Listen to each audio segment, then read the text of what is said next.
Desire doesn't vanish with a fight. It doesn't disappear with betrayal. It doesn't end with hatred. It fades quietly. Before we go deeper, hit subscribe and like the video. This is DepthRealm, where we expose the patterns people don't want to face. Most women don't stop loving the man. They stop feeling him. That's the part no one talks about. Love remains. Affection remains. Respect often remains. But desire, the spark that pulls, the gravity that draws, slips away without announcement. And because it leaves silently, it's misunderstood. People assume desire dies because of mistakes, arguments, neglect, incompatibility. Sometimes those matter. But the most common reason women lose desire for men they love has nothing to do with conflict. It has to do with nervous system adaptation. Desire is not sustained by emotion. It's sustained by orientation. The female nervous system is constantly asking one question beneath awareness. Do I feel activated here or regulated? Early in relationships, activation is high. Novelty sharpens attention. Uncertainty heightens focus. Difference creates tension. Everything feels alive. But as familiarity grows, the nervous system adapts. Adaptation reduces stimulation. And stimulation is the fuel of desire. This is where the silent shift begins. The man becomes predictable, accessible, emotionally available, all good things. But predictability flattens contrast. And contrast is what keeps the nervous system engaged. When contrast disappears, desire doesn't crash. It drifts. Here's the first truth most men never hear. Women don't lose desire because a man becomes safe. They lose desire because safety becomes all there is. Safety without polarity feels neutral. Neutral doesn't repel. It numbs. The nervous system stops paying attention. And when attention fades, desire follows. This is why desire loss feels confusing. She still loves him, still trusts him, still cares. But her body doesn't respond. Not because something is wrong, but because nothing is happening neurologically. Desire requires movement. Movement between closeness and distance. Between presence and absence. Between certainty and mystery. When everything is always available, the nervous system relaxes too much. Relaxation is not desire. Relaxation is rest. And rest is incompatible with arousal. This is where many men make the wrong move. They sense the distance. They feel the shift. And they try to fix it with more availability, more reassurance, more affection, more accommodation. But that accelerates the problem. Because overavailability collapses polarity. Polarity is difference, direction, edge. When a man becomes emotionally centered on the relationship, his world shrinks. And when his world shrinks, so does the space she feels around him. Space matters. Not emotional distance, psychological dimension. A man with dimension creates orientation. A man without it blends into the background. Here's the part no one wants to say. Women don't desire men who orbit them. They desire men who have their own gravity. Gravity comes from purpose, direction, internal regulation. When a man uses the relationship as his main source of meaning, desire erodes. Not because dependence is bad, but because it removes polarity. Polarity requires two centers. When one center collapses into the other, attraction flattens. This is the silent erosion. No betrayal, no argument, just a gradual loss of charge. Now let's go deeper. Many women grew up equating love with intensity. Inconsistent affection, unpredictable approval, conditional closeness. Their nervous systems learned to associate activation with connection. So later, when love becomes consistent, it feels unfamiliar. Not wrong, just flat. Flatness is interpreted as boredom. Boredom is interpreted as loss of desire. And the conclusion becomes, I love him, but I'm not attracted anymore. This isn't cruelty. It's conditioning. The nervous system doesn't recognize peace as erotic if it was trained on chaos.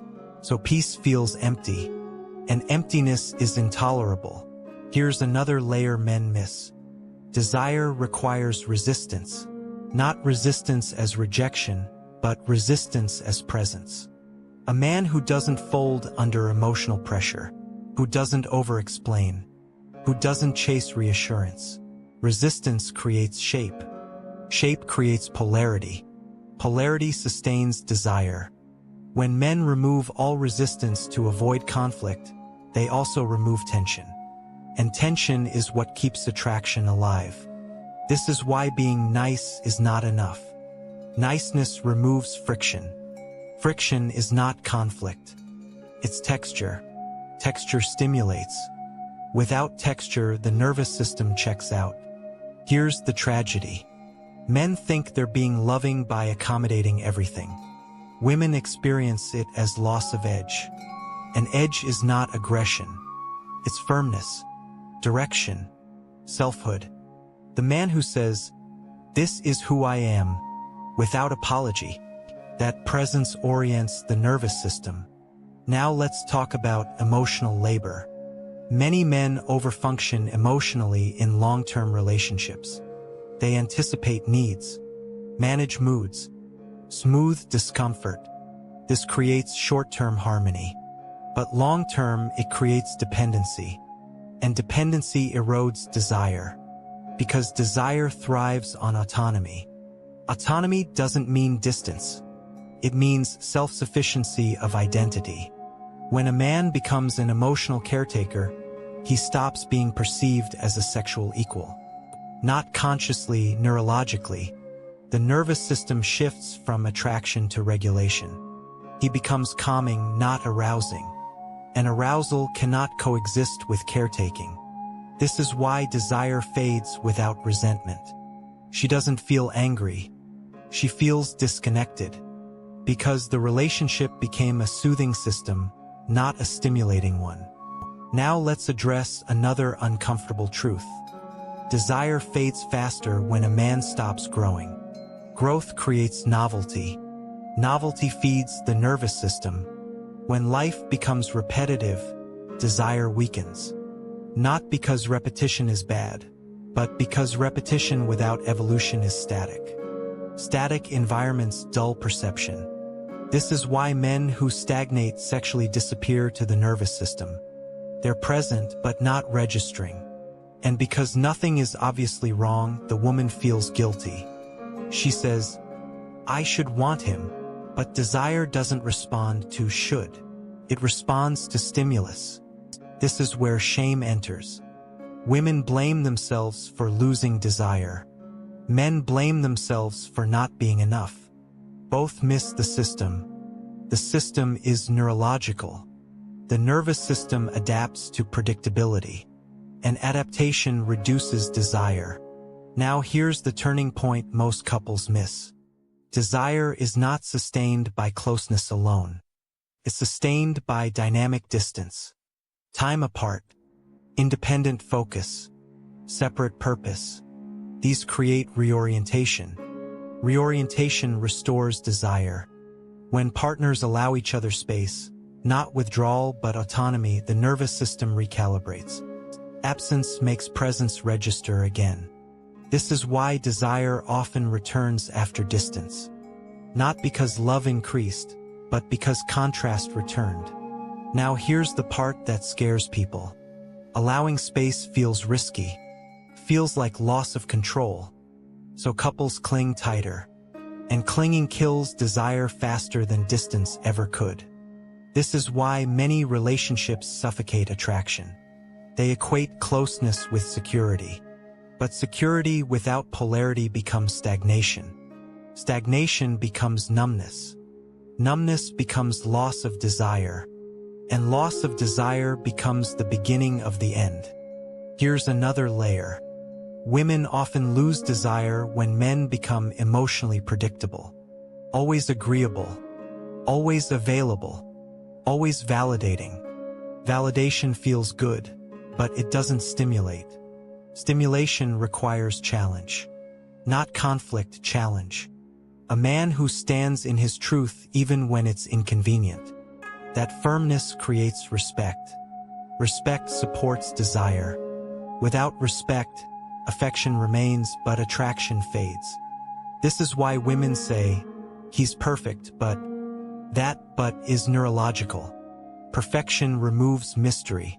Mystery sustains desire. Now let's be clear. This doesn't mean women want bad men. It means they want alive men. Men who have edges, boundaries, direction. Men who are not absorbed by the relationship but enriched by it. This is the silent reason desire fades. Not lack of love but loss of polarity. Polarity is the invisible current beneath attraction. When it disappears, desire fades without drama. Here's the final truth. Women don't lose desire because men fail. They lose desire because the nervous system adapts to sameness. And sameness without evolution numbs attraction. This is not a moral issue. It's a mechanical one. Men who understand this don't panic when desire fluctuates. They don't chase. They don't beg. They don't collapse. They reestablish selfhood. They pursue growth. They maintain direction. They preserve boundaries. And when polarity returns, desire often follows. Not always, but often enough. Because desire doesn't respond to effort. It responds to presence. Presence with dimension. Presence with edge. Presence with autonomy. And when a man embodies that, he doesn't need to demand desire. He creates the conditions where it can exist. The silent reason women lose desire is not cruelty. It's nervous system habituation. And habituation can be reversed, but only through change. Not louder love. Not more reassurance. But deeper selfhood. Once you see that, you stop personalizing desire loss. You stop blaming love. You start understanding attraction. See the pattern. Protect your energy. This is DepthRealm.